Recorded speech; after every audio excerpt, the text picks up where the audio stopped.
On today's episode of the CLS Experience, we have a very exclusive treat. He's not just any expert in his field. He is a New York Times and Wall Street Journal bestselling author, and his books will penetrate your soul. Big facts. He is the former CEO of Covey Leadership Center, which under his stewardship became the largest leadership development company in the world. No big deal. He personally led the strategy that propelled his father's book, The 7 Habits of Highly Effective People, to one of the two most influential business books of the 20th century, which is a timeless classic. His insights transcend typical leadership tools, offering transformative practical strategies that are proven to be game changers in both personal and professional realms, which I absolutely admire. He's more than a thought leader. He's a visionary and trailblazer who embodies the essence of transformative thinking and impactful leadership. His work is a testament to his profound understanding of human dynamics, and his commitment to fostering a culture of trust and integrity is off the charts. He's just a juggernaut in all facets of life and a terrific human being. Please welcome the insightful, dynamic, and handsome, the visionary, the abundant, Stephen M.R. Covey. How you doing, Stephen? Hi, Craig. Hey, I'm doing great, and what a kind and generous introduction. There's that expression. My father would have enjoyed it, and my mother would have believed it. That's a good one. I'm Yeah, so happy that I did good by you. You deserve it. absolutely. And it's your story. You wrote it. I just said it. You and I were having a pretty awesome conversation before it record, and our Yeah, audience is in for such a treat today. And I just want to say, we're about 6 million now. For any of our listeners that might not be familiar, my best suggestion: do a deep dive, play catch up, check out all the unbelievable stuff he has going on, his books, everything. What I think is most valuable today is we just dive right in. We have an unbelievable conversation. Before we dive in, we're gonna get a little weird. You ready for me? I'm ready. Let's For do you it. personally, Stephen, when you wake up, what are some non-negotiables for you? Non-negotiables include, what I learned from my father in 7 Habits: the daily private victory. And so for me, that's 4 areas: body, heart, mind, spirit. And I try to get some exercise in, and I can do it almost without fail unless it's extraordinary circumstances. And that's the body. For the heart, I try to have some connection with someone that I care for or love, even if it's just a little text, just some emotional connection. And even if it's not required at the time because I'm getting up early or what have you. And for the mind, I try to get into some learning. I have some kind of some rituals of that will get my mind going. And for the spirit, I try to also read important literature that is meaningful to me, that's purposeful for me. And I try to reconnect with my own purpose and vision and values every day. Some days more in depth, other days just more at a high level, but always trying to reconnect to who I'm at. I'm not perfect at this, and there's times I wake up and I've got so much going on. I do a quick version of it, but I always try to have that daily private victory, even if it's a little small one, Yeah. as a way to then prepare myself for a public victory as I go out throughout the day. And that's what I learned from my dad in 7 Habits. Yeah, what a beautiful answer. And I couldn't agree more. And so many things to unpack there. The little private victories, right? Like doing something before the world wakes up or behind closed doors and doing it for yourself. And then you start to gain that trust and confidence, right? And you cross something off the list. You did what you said you were going to do. That's very powerful. And you're able to cultivate momentum with that, I would say. Absolutely. Right out of the gates. Right? It's in those little things. You make a small commitment, you keep it, then you have more sense of clarity, integrity, and even power to make that next commitment. Yeah. So it really starts with, trying to get up when I set my alarm, as opposed to hitting the snooze or saying, "Hey, I'll go another half hour." But hey, make the decision the night before. What time do I want to get up? That's the first commitment in a sense. Mhm. And then when you get up, even if you're still tired, but you get up because you decided you need to get up at that time, then you now have more clarity and more integrity and even more power to keep your next commitment and your next. It's like William McRaven, the commander, former head of special ops, who after he retired from the military, he became the chancellor of the University of Texas system. He was invited to give their commencement speech. He went and gave the speech, and he said to all the graduates, if you want to change your world, make your bed. Make your bed. Start with a small commitment that you can keep at all costs, and then keep it. And then go from that commitment to the next, to the next, the next, and so forth. It's a beautiful philosophy. If you want to change your world, make your bed. It's in those small commitments that we learn to build that self-trust, that integrity, and there's a power that comes from it. 100%. And that book was a great one. And that concept is much deeper than people might think, right? Yeah, it sounds simple, but it's profound, isn't it? It is profound. And you know what? On the flip side, if you start breaking promises as early as right away, like you hit snooze, and all of a sudden it's like you start to second guess what you're capable of, because you don't necessarily trust yourself, because you don't even do what you said you were going to do. And like you can let, if you let yourself down, I mean, that creates negative momentum. And so the good news is, for everybody listening, it could all start tomorrow morning, right? Whatever time you want to wake up, you decide tonight for tomorrow, all you have to do is set the commitment, and then you do it, and then you gain confidence. I think sometimes people think confidence comes before commitment. As long as you commit and you follow through, now the wind's at our back, right out the gates, like you said. That's perfect, Craig. I couldn't agree more. Yeah. That the confidence actually does flow from the making and the keeping of a commitment. Yeah. That gives you more confidence. 100%. Then that, my word is my bond. Yeah. I do what I say I'm going to do. And it always starts with those little things. And the great thing is we don't have to wait on anybody else. And that's the idea of make your bed, is a commitment that you can keep regardless. Yeah. And, but from there, it gives you that sense of clarity, of integrity, of power. And it, you said it, of trust in yourself, self-trust. Yeah. And all trust ultimately begins with self-trust. Yeah, that's right. I love it. There's so many places we can take this conversation. We'll have to bring you back for Siegel, because I want to go really deep. But I definitely want to dive in on the new book today. Newest, great. I would say, Trust and Inspire. I'm holding it up right now for the audience that can see. Guys, grab this book immediately. There's so many cool concepts in this book. And for those of you that think of leader, like, someone's a leader in some capacity, regardless of what they do. Maybe they're a leader for their kids, right? Or there's somebody that looks up to them, or maybe they're actually a CEO, or they have a company and so forth. And one of the big themes in the book is we're going from to command and control to trust and inspire as a new refreshing way to lead. I'm sure there's some people that hear that right now and like, what exactly do you mean by that, Stephen? Yeah. Well, look at it this way.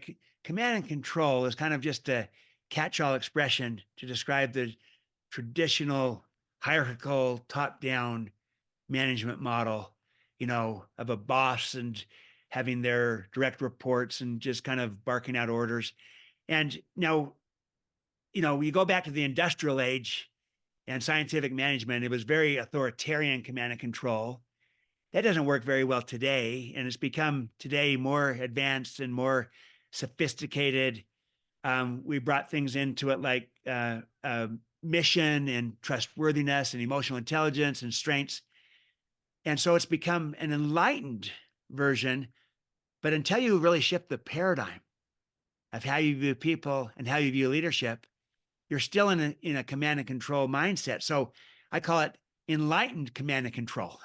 I'm still kind of hierarchical and still kind of, barking out orders. I listen to people a little bit better, and I'm more attentive to the strengths and the needs. So it's a better version of it, but it's still traditional, and it tends to still focus on position. I'm the leader, I'm the boss, as opposed to influence, and on rights as opposed to responsibilities. The idea of trust and inspire is in contrast to command and control, the traditional model. And I'm just saying, hey, the traditional model, command and control, doesn't work as well today in our new world with these younger generations. Gen Z, the upcoming Generation Alpha, and even millennials. Command and control doesn't work as well that it might have, where it was more tolerable by other generations. People don't want to be managed. People want to be led. They want to be trusted. They want to be inspired. But also we have so much change going on. and you can't direct enough. You can't command and control enough in a changing world. You'll never really become innovative and collaborative and creative. You'll be too much into just compliance only. And we got to go beyond compliance into commitment, into creativity, into collaboration, innovation. And also there's, work, people today have a lot of choices and options in a way they didn't have before, where I might work here, work from home. So I'm living here, working there, or hybrid work, intentionally flexible work, all kinds of choices. And so attracting and keeping talent is harder than ever before. And again, people want to choose to work where they feel valued, but also where they feel trusted and where they feel a sense of inspiration around the work that they're doing. There's a sense of purpose and meaning and contribution. So all of these things are saying that in a new world of work, with new generations, with all this change going on, with people having choices and options, the old way of leading, the traditional hierarchical command and control model, is not going to achieve what it needs to attract and retain the talent and to bring out the best in people. And it's not going to enable the collaboration and innovation to stay relevant in a changing world. So we need a new way to lead that's relevant for our times. And I call it trust and inspire, where the whole premise is, rather than trying to control people, you're trying to release people, unleash them, see the potential, the greatness that's inside of them, and try to bring it out of them. And so we're always trying to, yes, get results, but do it in a way that grows people, that unleashes people, unleashes talent, so that your ability to grow in the future has just gone up. And people respond to that. They're inspired by it. They want to be a part of it. You're more apt to keep them, to engage them, to inspire them, and to bring out the best in them compared to the command and control model. So it's really kind of just a better way to lead in a new world of work. That's the idea. I absolutely love this almost as much as I love how passionate you are about it. It's contagious. It's absolutely beautiful. I just want to ask you, and I encourage the audience to run that back, grab the journal, write this down. You said release them and unleash them. Yep. How did you say? Because you said it a lot more beautiful than I did. Well, actually both. That, look, that if you start with the premise that people have greatness inside of them, which I think is an important premise to have, that it may be lying dormant and you may not immediately see it, but if you have a growth mindset, as Dr. Carol Dweck talks about, not just for yourself, but even for others, that there's potential, talent, greatness inside of people. If I start with that belief that people have greatness inside of them, then my job as a leader is to unleash their potential, not rather than try to contain and control them. If I don't think there's greatness in them, then containing and controlling people might be appropriate. But you're never going to, you'll have a hard time going beyond compliance into commitment, and a hard time to going beyond incremental improvement into real creative innovation if you're just still trying to contain people instead of unleash people. So it's precisely that this is kind of a stewardship we have as a leader, responsibility to unleash the potential and the greatness and the talent of the people that we're leading. And so I think that, leadership is all about, yes, we got to get results. We do have to perform, but we want to do it in a way that also grows people and unleashes people, unleashes talent. And then we're winning on both fronts. We're performing, but we're also growing the person. And sometimes managers might try to typically just kind of get results through people, which doesn't sound so bad, but people are just a means to an end. And so I could take advantage of people and really kind of push it in getting the results and, just view people as fungible. But instead, if I say I got to get results in a way that grows people, I've got two ends. Yeah, I need to get results. That always stays as an important outcome, but I also need to grow people. That's a stewardship I have as a leader. That's a good test. Am I really leading? Are the people around me growing, developing? So it's not either or, it's and. And the trust and inspire takes an and approach that there's greatness and talent inside of people. I need to unleash it. This is really deep stuff, and I agree. I think everybody has a ton of potential, and arguably the same amount. But a lot of the effective people, leaders and so forth that you speak about, have figured out a way to tap into a bigger percentage of their own. And I think Yeah. things that we can do as effective leaders is to help other people reveal more of their own light or potential or all that stuff. Help them reveal more of their own. And then ironically, when we do that, we end up revealing more of ours because as a channel, we help them do it to theirs. And then we're both just magnets for blessings and miracles and manifestation and so forth. But I love that you said that everybody has it within them. But how can we help them exploit it and get into their zone of genius? Yeah, that's wonderful. I agree with you. And like you were saying, when it happens, people respond to it, and they reciprocate it back. And then people respond to that and reciprocate it back, and it becomes this beautiful virtual, virtuous upward spiral, and creating the best version of ourselves as we go through on this. So one way I've learned it's kind of useful to think about it as a leader, because I use a metaphor in the book right at the outset of how in Death Valley, California, which is considered maybe the hottest place on earth, has the world's highest recorded temperature, 134 degrees. It not only is hot in Death Valley, it's dry, and the average rainfall is about 1 inch. So it's hot, it's dry. As a result, nothing grows there. That's why they call it Death Valley, right? Because nothing grows there. Too hot, too dry. But interestingly, in the winter of 2005, for some unexplained reason, 6 inches of rain fell in just a very short period. The average is only 1 inch in a year, but 6 inches of rain fell in a short period.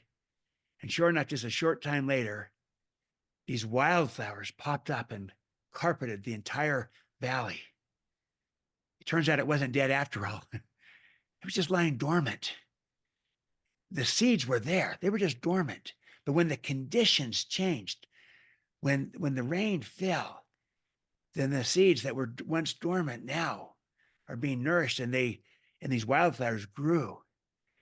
And I think people are a lot like that. The potential, the greatness, the talent is there. It might be lying dormant. It might be unseen.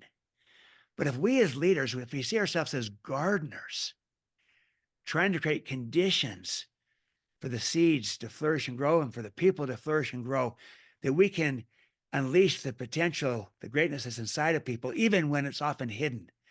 So I say, start as a leader, by seeing the potential and then communicating the potential to another so that they can come to see it in themselves. That's leadership, is when you help communicate to another person their potential so clearly that they come to see it in themselves. And then you develop it, and then you unleash it. You give them a chance. You give them an opportunity. You maybe take a chance on them, put them in a certain job or responsibility, give them a promotion. You do something to try to give them a chance to run with this potential and this talent. See, communicate, develop, unleash. Yeah. And then we can all get better at this as leaders. Yeah, this is so timely too. And I'll just be totally vulnerable straight off the cuff with you. That's how we keep it here. We're scaling now, we're growing, we're hiring. The company's really taking off, I say very humbly. One Beautiful. thing, thank you, Stephen. One thing that I found a little bit challenging is to hiring the right people around me. And I always assume accountability and ownership. I know there's always something I could do better to elevate other people. But one thing I did in the beginning that I think might have been a bit of a mistake, and I'd love to run it by you, is that I was hiring for potential in the beginning. Whereas, oh, this is a good person, I can mold them to do certain things, but some of the things weren't really their strong suit. And so while now I'm being more intentional, hiring more for expertise in a specific project or task that we need to get accomplished, as opposed to just hiring for potential and then trying to mold them. I imagine there's a little bit of a blend with what you're talking about. Yep, it's a little bit of a blend, but you're right. The context matters. Yeah. And at a certain stage, a certain time, there might be a bias maybe towards one over another. And it may be that right now that getting expertise that's kind of known and established could be more vital initially to go to that next level, the next frontier that gives you a little bit of breathing room where then you might take, maybe in some other cases, maybe take a little bit more of a risk on someone's potential. So it's usually some combination, some blend, and the context does help us know maybe what's more vital at this point in time. And the point is, though, that even inside of those that have expertise that you know and see, there's probably even some added greatness beyond that too, and that can still be unleashed of them later. Yeah. And yet at the same time, it might be a smart decision in some situations to make sure that we know what we're getting now when it's needed now to go to the next level. But the real focus is always still around that it's who we're hiring. The who, this is Jim Collins in Good to Great. First who, then what. And so you want to make sure that even in bringing in the expertise, we're bringing the expertise with a person that still is, the who is so strong. Yes. Because of their character and their competence. Having that expertise then on top of the character, having, deep expertise, that's a powerful combination. Yes. And versus feeling like I'm so in need of the expertise that I sacrifice character. Yes. That in the long run, we'll pay for it. That's We beautiful. want both. Yeah. I'm so happy I asked you because that was helpful for me. And also like character number one, right? So if you're hiring experts in a specific thing that you need, their character's got to be there first. You can't just hire an expert who has a terrible personality, who doesn't communicate with others, or is not a team player, right? But at the same time, you can't just hire a character if they don't have the skill sets to do the things that you need to get done. So that you got to blend it too. But character, I think primarily important. It's character and competence. Character and competence, they're equals, but character is first among equals. Meaning, if that's not there, then the competence will actually hurt you. It could hurt you potentially if they're self-serving, they're dishonest, they're unethical, or if they're abusive of people and cultures and the like. That will hurt you. And them being skilled will make it harder because they're good at what they do, and everyone will say, yeah, all that really matters around here is getting the result, having his expertise, not treating people well. And so you want both. I'm not saying lower the expectation on competence at all, but always be looking to hire for both character and competence. They're equals, but I think character is first among equals. I love this so much. I could talk to you all day if I'm being honest. I want to make the most of the time, so I'll hit you with a couple nuggets that I think will be most valuable. One of the things that you speak about often, especially in the book, is the significance and importance of humility in a great leader. Why is that so important? I think it's important for many reasons. One is that, first of all, when someone operates with humility, they're acknowledging that there are principles that govern, that are bigger than them. Fundamental principles such as integrity and fairness and kindness and goodness and respect and such, that there's principles that govern. And so you avoid some of the traps of ego and hubris. It was the Center for Creative Leadership that showed that the biggest derailer of careers was hubris and ego.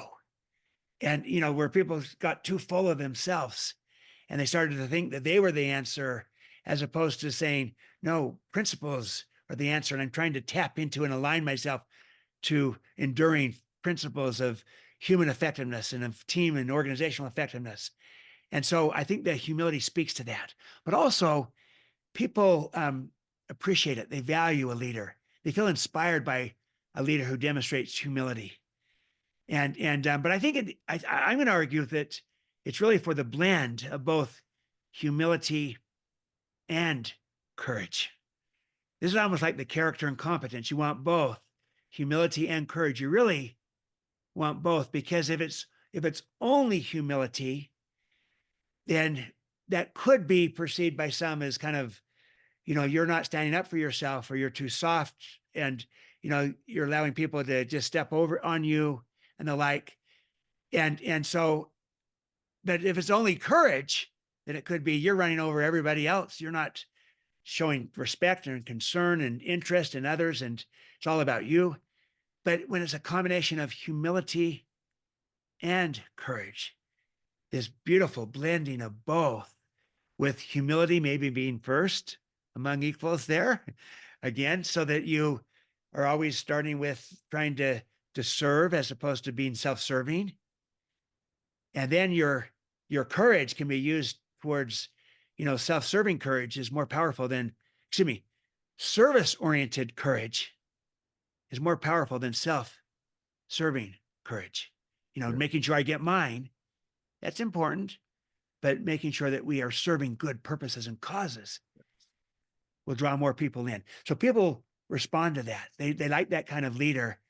And there's a study from LRN that says a leader who demonstrates humility is 18 times more likely to inspire those that he or she leads. Wow. So people, we want to be inspired, especially today in a world that we're low on inspiration. To have a leader that inspires, that's meaningful. And the best way to inspire, be humble. Start Yeah. with that. It's so good. Unbelievable. I'm really deep into my spiritual practices these days, in addition to everything else I'm doing. And I'm taking a course at the Kabbalah Center. I'm having a lot of fun with that. And one of their big concepts is to share without an agenda. In other words, Beautiful. yeah, share, like be that channel to reveal someone else's light so that you return yours, but not for recognition, just to share and help somebody else. And the moment that you do it for the recognition, you're closing off a little bit of your availability for what they call abundance and light and so forth. Not the same, but a little bit of a similar context that you just said. Oh, it really is. It's because that sharing is one of humility and service of, look, what's my intent here? Yeah. My intent is to share. My intent is to help add value. That's a different intent than my intent is to impress you. I have an agenda behind my sharing, which is, to have you think I'm pretty amazing or that I really have this great insight or this understanding. Then suddenly, like you say, you've closed off some of what you're giving. It's transactional. Mm, My sharing has a motive to somehow a transactional motive versus an abundance motive of my share is to bless. And so I'm trying to bless and so I'm sharing, but without an agenda. Or if there is an agenda, it's to serve or to bless as opposed to impress. I have a little personal mantra of my version of this, Craig, that I try to do before any presentation, any podcast. I did it before we got on this podcast just a few minutes ago, where I remind me to always try to put service above self-interest. That's my way of saying sharing without an agenda. And my mantra is this: seek to bless, not to impress. And when I take that approach, then my heart gets right. What's my intent here? Am I trying to impress everyone? Do I have an agenda? Or am I trying to bless? And I'm agenda less in a sense. It's about sharing, adding value, blessing, making a difference, not trying to look good or impress anyone. And that's my way of trying to make sure I keep service above self-interest, which I believe is one of the key fundamental beliefs of a trust and inspire leader, is that they view leadership as stewardship, responsibilities, not rights, influence, not position. So they put service above self-interest. And the irony in all of this is that in the process, self-interest is usually served. It's a byproduct, byproduct. a natural byproduct. This is so good. I agree with everything, but you're so in depth with this stuff, these big concepts. And I think that I want to encourage everybody, no matter what you do or where you're at in your career, your life, to really go deeper in this book and on these concepts, because these are life lessons, not just in the workplace, right? And Well, thank you. yeah, these are real. Yes, I agree. This, because someone might read that, and you started the podcast with, whatever role you are as a leader. Leadership is a choice, not a position. And everyone can lead, and everyone can and does lead. You lead yourself. You lead your life. You can lead it in relationships. You lead in a home or in a community, even if you're not in charge. Again, don't look at position. Leadership is a choice. So we all can lead in our lives, in our roles that we play in life.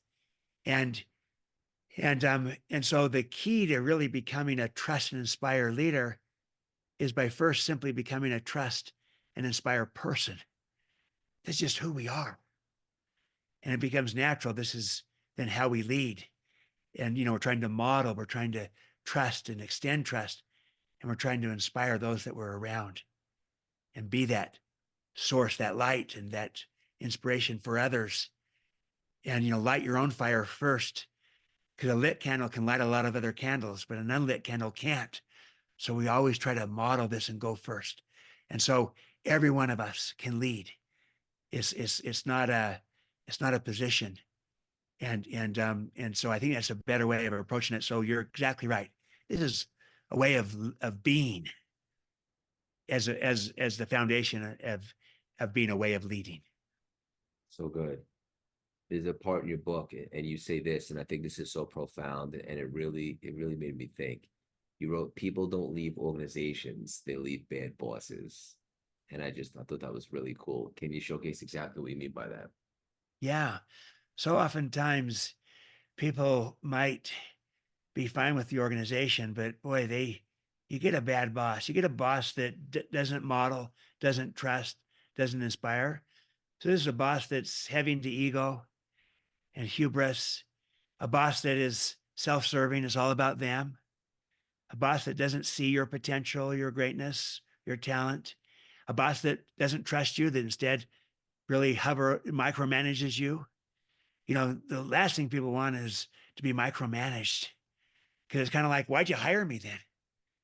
If you don't think I have the ability to take the responsibility you give me and deliver on it, if you're going to tell me what to do and precisely how to do it, if you're going to supervise my methods or even dictate my methods, then who's responsible for the outcomes? Is it really me or is it you? And so a leader that, is really not a leader, but more just a manager, and they're not modeling the behavior. So they're asking you to do things that they're not doing first, and they're not showing the respect that needs to be there. They're not showing the openness, the transparency that needs to be there. They're sharing with an agenda and only an agenda, as opposed to just be, seeking mutual benefit and win-win. And when they don't trust, people don't like that, especially people that are really talented. They want to go to a place where they are trusted. They're going to leave. And so you might have a good organization, but a really bad boss can drive good people out of the organization. Now, other people will say, you know what, bosses come and go, and I love the organization. I'm going to stick around and I'll get a better boss at some point, or maybe I'll become the boss. And, so not everyone leaves, but, there's good Gallup data that people will leave bad bosses. And even if they like the organization, but the corollary is also true. Sometimes people will stay because of their boss, because of the connection they have with their leader. I was going to say Because that. they feel like this leader sees who I am, and this leader's helped me come to see who I can be, and has communicated my potential, my worth so clearly. I believe it now myself, and they're unleashing me. And I love working with this person, and I want to stay. I want to stay connected with them. I've seen some people where the leader has gone, where I was just with the CEO to a couple of different Yep. companies, and people have followed that leader. I was going to say that, but I knew you were going to say, "Yep." And then they'll go wherever they're going. They'll leave the organization just to be around that frequency, that energy, that support. Yep. So that's the converse side of this, right? Yep. So it can work in either direction, but look at the premium placed on leadership. Being the kind of leader that inspires people, where they want to be around them and part of that and part of the cause and the things that they're doing, versus the leader that might motivate them through money, but doesn't inspire. Yeah, 100%. This is so good. One of the other concepts they talk about in the book, which I think is really important as well, is all of it's important, if I'm being honest, but you talk about the importance of clarifying expectations. This is something I've gotten much better at, still got a ways to go, but how important is that to clarify expectations right from the gate?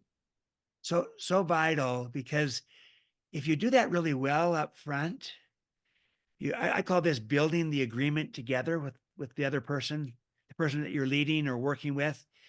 And building that agreement includes clarifying expectations. What are the results that we're out after, the outcomes? What are the parameters we have to work with, the guidelines, and what are the resources we have to work with so we can deliver on those results? When you do that really well up front, then it enables you to extend more trust to people because you're building an agreement with them around the trust being extended. It's not a blind trust where you just say, hey, I trust you, do whatever you want. That's not going to be sustainable. The trust you're giving is around the jobs to be done that you are hoping, the outcomes we're trying to achieve, with expectations and with an agreed upon accountability to those expectations, so that I'm building an agreement with the person I'm trusting with expectations and accountability. That way I can truly trust them, and knowing that they're going to report back on how they're doing, because we agreed to it with how they'll be accountable. They'll report back on how they're doing on delivering against the expectations. And that way I don't have to be the one hovering over and micromanaging them and saying, look, I see you're not doing very good. Instead, they're reporting back saying, here's where I'm at on this project. Here's where I could use some help. Can you help me on this? And they feel empowered. And yet I still feel like there's control. I haven't lost control, but rather than the control being me, hovering over them, the control is there's an agreement we've built together that includes clear expectations around the desired results that we're after, and a process for accountability to know how we're doing against delivering those expectations. So there's still control. It's just in the agreement instead of in me micromanaging. That way they can feel trusted. And yet I still feel like I know what's going on. I'm not out of the loop. And we get the job done and the person has grown. So it's just a better way of of trusting people with clear expectations, with agreed upon process for accountability. That makes this smart trust, not a blind trust, but a smart trust, because we built the agreement together. And the key is, see, a command and control leader, they often build an agreement, but they usually dictate it. It's usually one-sided, one way, kind of, you're going to do this and I'll judge you based upon this. And there's no involvement. There's no real commitment. The other party doesn't feel fully responsible. They don't feel fully trusted. A trust-inspired leader builds the agreement together with the other person, whether it be their direct report or their colleague, and sometimes even with their boss. You can work upwards too, where they're building, we're becoming clear on the expectations and the accountability to those expectations. And when there's more involvement, there'll be more commitment.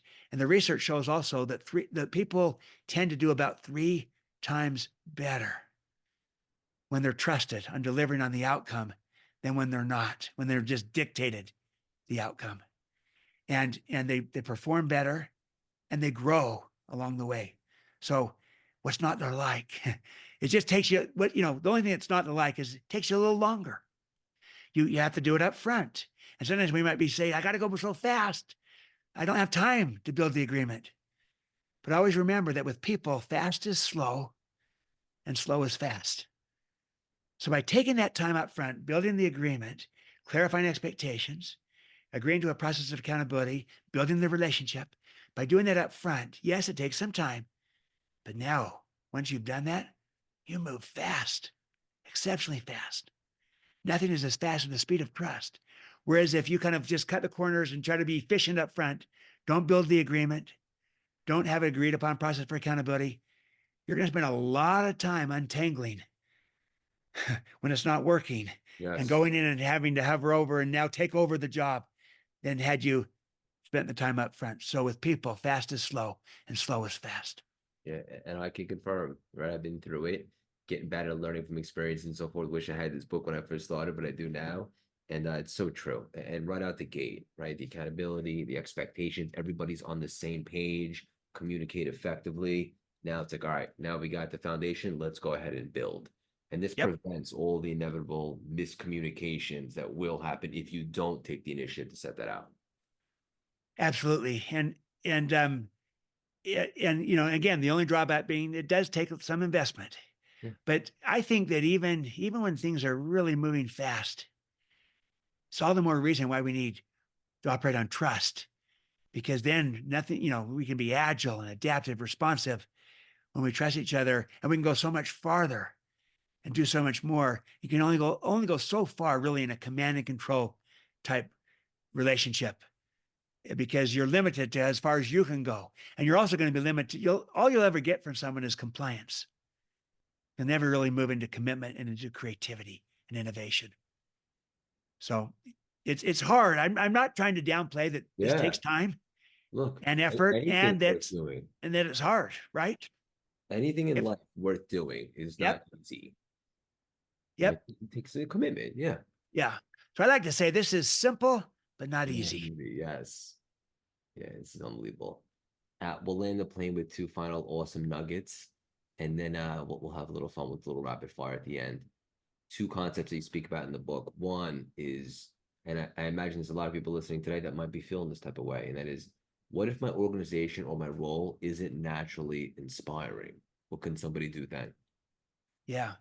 I would say this, that I believe that inspiring others is actually a learnable skill that everyone can inspire. So it may be, let me talk about you as a person first, then I'll go to the organization. So for you as a person, you might say, hey, I'm not charismatic. I can't inspire people. But charisma and inspiration are not the same thing. They're different. I know some people who are charismatic, but who are not inspiring. And I know others who no one would describe as charismatic, but who are extraordinarily inspiring because of who they are. The humility that they show, how they lead, how they connect, how they care. And so inspiring others is a learnable skill. And we can inspire others when we model the behavior, when we extend trust to them, but also when we connect with people through a sense of caring and a sense of belonging. If all you do is show to people that you work with that you care about them and their interests, their win, what matters to them, you are interested in them, you care about them, they feel that caring. If they genuinely feel that you care, they will tend to feel a sense of inspiration from you. That all you did was improve that connection through caring, genuine caring, belonging. And then if you can do that on a team, that there's a sense of belonging on our team. So part of my identity is tied to this team. I'm part of this.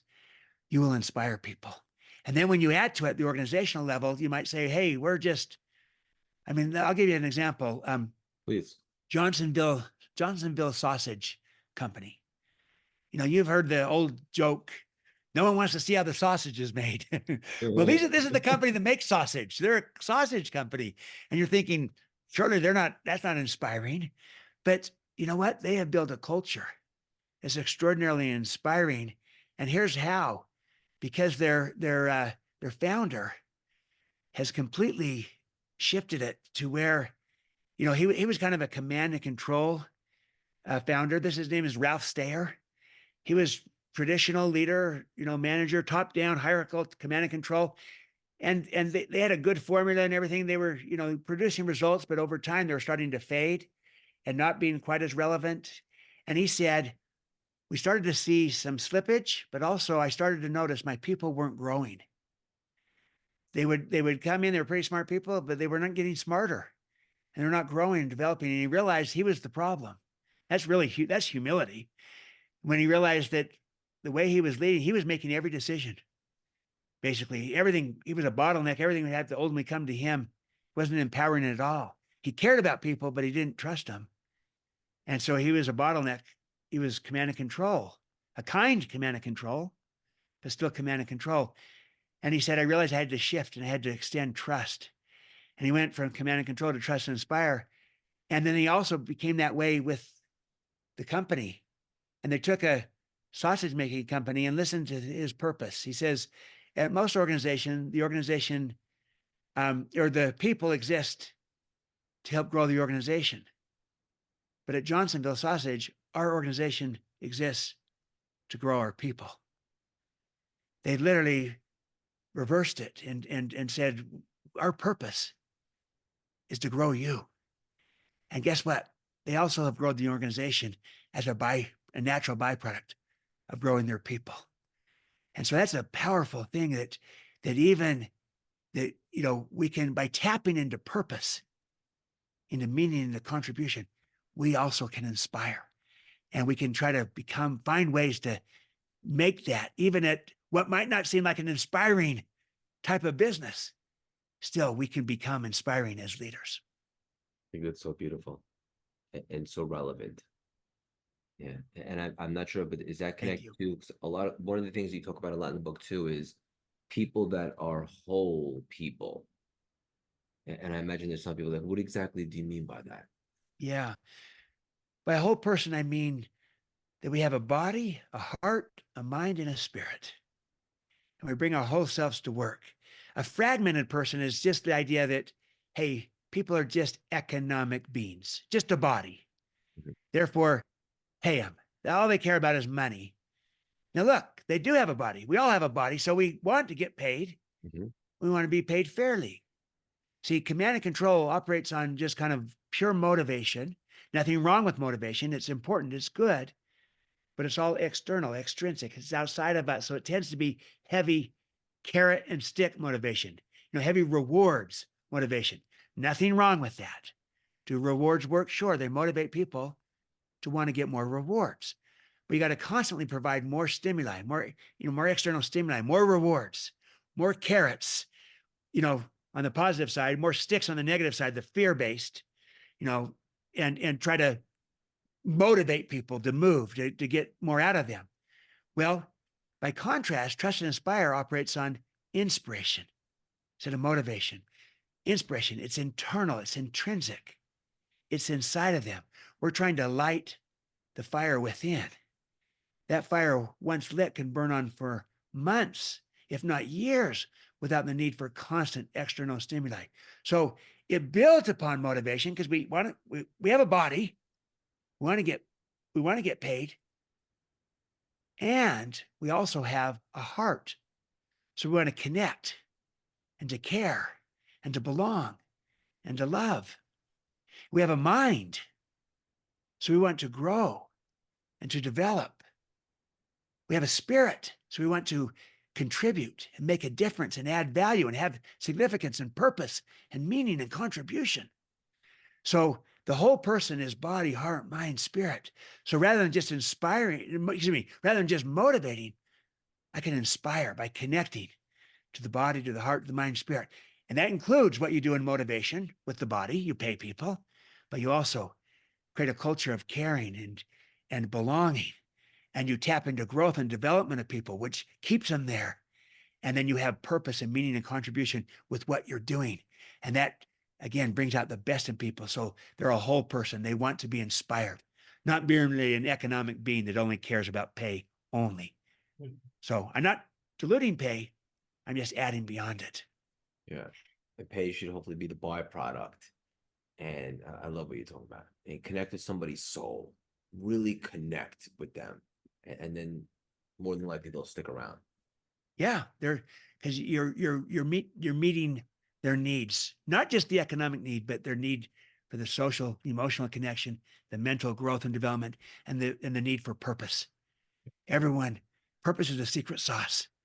If you can tap into that, if you can help people identify their own purpose, and then in your organization, identify the organization's purpose, and then try to see if there's some co-purposing of overlapping individual and organizational purpose, naturally. I'll give you a little illustration of this Please. Pepperdine University. They're on the West Coast, great university. They have a school of business, the Graziato School of Business, and wonderful business school. Here had been their purpose. They said, our purpose is to produce leaders who are best in the world. That's a pretty good purpose, right? Because you're saying, look, we have these students coming in. We want them to come out of business school. They are now prepared to be a leader who's best in the world. That's a pretty good purpose. But maybe not quite as inspiring of everybody. They changed one word, and they actually really tapped into the whole person and inspired everyone. And they said, no, our purpose is not to produce leaders who are best in the world. Our purpose is to produce leaders who are best for the world. Best for the world leaders. Big difference. Now, suddenly, everyone felt inspired, from the professor to the staff member to the janitor, because they're all about something bigger than just themselves, something that's tapping into the whole person, more than just being paid. But I'm now part of producing best for the world leaders. That's inspiring. And that's the idea, is that if you think about this, you can create and embed purpose, meaning, and contribution into almost any organization, into almost any role, if you're just intentional, deliberate about it. And even with the individual employees, right? Like that you might have hired them for something, but you could have deep conversation with them and say, what do you think your purpose here is? Beautiful. Yeah, exploit something else from them. Would you agree? Absolutely. Beautiful. Again, that's part of this co-purposing, and try to overlap what they're about with what you're about, to find a way to, you know, where you tap into that. So you take that graduate school of business, producing best for the world leaders, that tended to tap into a lot of people's personal purpose, because they wanted to do something bigger than themselves. And most people have that in them. They want not just success, they want significance, make a difference, to matter, to leave a legacy. Yeah, this is unbelievable. I want to encourage everybody to grab the book. It's so good, so relevant, no matter where you're at in your career, your life. I can't stress enough, guys. Before we land the plane, we're just gonna have a little bit of fun, little rapid fire, maybe 1 or 2 word answers. Have a little fun. You ready for me? Okay, I'm ready. Steven, favorite movie? Comedy. What About Bob? Find it hysterical. And then the action. I go clear back to the classic Ben-Hur, the original. Can't go wrong there. I love it. Your last meal on earth would be? Probably something at Ruth's Chris. Where I'd get a filet. Good choice. Mignon, and then love some of their sides and their vegetables. Everything is good there. Oh, yes. And so something from there, and maybe their French onion soup. Ooh, that sounds delightful. Okay. Your favorite guilty pleasure? I love to go to concerts, and I love to see from Coldplay Good one. with my boys, and Taylor Swift with my daughters, Good and really enjoy concerts of all sorts. And I'll drive to them, and I'll sometimes even fly to a concert. That's fun for me. That's awesome. I love it. Your favorite workout? Well, I do the elliptical machine because my knees are shot. So it's hard for me to do some exercises, but the elliptical is light on the knees. And in doing it, I can also kind of multitask, and I can either listen to something or watch something on the television, or a movie, or on my phone, or listen to a book, which I do. A lot of my reading, my first reading tends to be, I listen to books first, and then if I like it, I buy the book too. I'm the same way. And you know, Do ya? Yeah. I love to run now because I'm a marathoner and so forth. And Fabulous. Yeah, thank you. I listen to audiobooks on my runs, but the problem is I get so into the book that I want to stop and take notes, and then it's like distracting. So I haven't been able to listen while I run. I guess it's a good problem to have, but I can understand why the elliptical, you can do that. Yeah, absolutely you can, because you can literally have notepad right there while you're doing it. And I do that. I believe it. All right, last two. Your favorite book, not including yours or your dad's. Okay, let's see. I love I love Essentialism by Greg McKeown. A good one. It's a beautiful book, a powerful book on what matters most. And that would be one. I'm going to do two. Another one is How Will You Measure Your Life by Clayton Christensen. Deep topics, I could tell. He was the former Harvard Business School professor, just passed away and it's a beautiful book, and he was a beautiful person, and he said it is personal metric. He says the only measure by which I will measure my life will be by how many people I have been able to help one by one. And this is the person that was ranked by Forbes as the #1 management thinker in the world. And yet his personal metric is how many people I help one by one. I love that. I know that to be true now.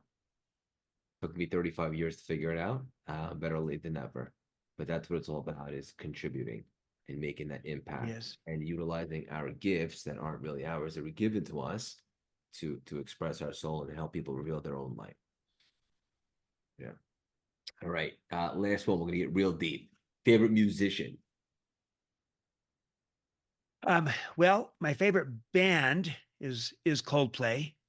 Good choice. And yeah, and so if I and band member musician would be Chris Martin within Coldplay. Yeah. And yeah, I love their music. And I know not everyone does, but that's true of anyone that someone would pick, perhaps. Sure.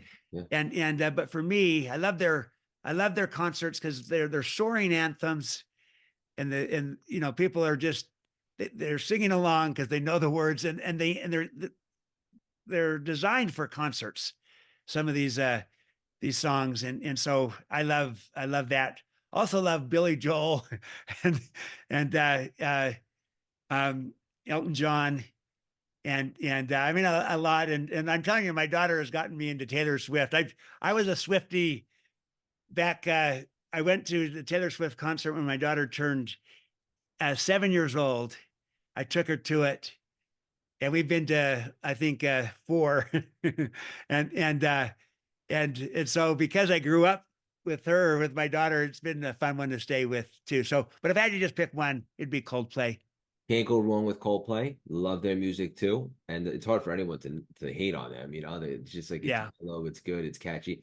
And Taylor Swift, another one, like, love her or hate her, you gotta respect her. And I didn't go to the concert, but I've heard from people that don't even like her music per se, that the concert, the most recent one, was unbelievable. Yes. Yeah. And yeah, like you say, she's remarkable. She's a force, quite a Force. business person, Oh as yeah, well as a creative. She writes her own stuff, and really it's extraordinary what she's done and is doing 100%. now. 100%. And you get the feeling she just get warmed up. I think so. Yeah. It's really iconic what's happening. This was really, really special. Thank you so much for this. What's the best way for the audience to support you? What are you most excited about? Where could we send them? We'll put it all in the show notes, I imagine, the book, but maybe something. Yes. I'd say this. I'm so excited about this new book, Trust and Inspire. It builds on my prior book, The Speed of Trust. And they both come at this different angles. The Speed of Trust is more, how do you build trust in a relationship and team and culture? Trust and Inspire more, how do we lead in a way that brings out the greatness in others? And Yeah. this Trust and Inspire leadership. So I'd say that's what's new and fresh. That's what I'm really excited about right now to introduce to people. And so you can go to trustandinspire.com, trustandinspire.com. The and is spelled out AND. And there you can get access to the book from there, as well as have a variety of tools and resources and videos and things that could be of value to you. And then you can follow me on the social media at Stephen M. R. Covey, on X, on Instagram, on Facebook, and the like. And LinkedIn as well. You can follow me there. So love you to follow me, but really love you to experience the work, the Trust and Inspire, because I think, to your point that you brought up, Craig, that this is not just for leadership of teams and organizations. This is for yourself, for a person, for a family member, for a community member, a neighbor, a friend. This is a way of being that then also becomes a way of living, in a way of leading, both. I couldn't agree more. And the only last question I have is there going to be a trilogy? Yes. Don't know when and don't know what, but I know there's something more in me. I feel it. I feel it too. This was awesome. Hang out for 1 second. I want to connect with you after. Stephen, I Okay. want you to know you're the definition of communication, emotional intelligence, and humility. I can personally guarantee your best is yet to come. Keep on spreading your wings and leaving your mark on this world. So much love and respect for you. Thank you so much for stopping by and dropping these priceless, juicy nuggets today. Thank you, Craig. Thanks for hosting me, and thank you for what you're doing to do precisely that for others. Thank you. That was awesome. I could talk to you all Hey, day. thanks. That was fun. Yeah, good. You're so in the moment. Oh, You're thank you. good at what you do. Thank you. Seriously, at being present with me, I felt both heard and understood, but also that you were with me, and you're setting me up to bring my best insights out. And Yes. and so you're really good at this, Thank you. and you're so supportive of your guest. You feel that as a guest, and you want to do your best for you. Thank you so much for So thank you. yeah, no, thank you. I received that. That's the best compliment I got. I love it. I love to stay connected. Let's do stay connected. So you're in the city. Yeah. So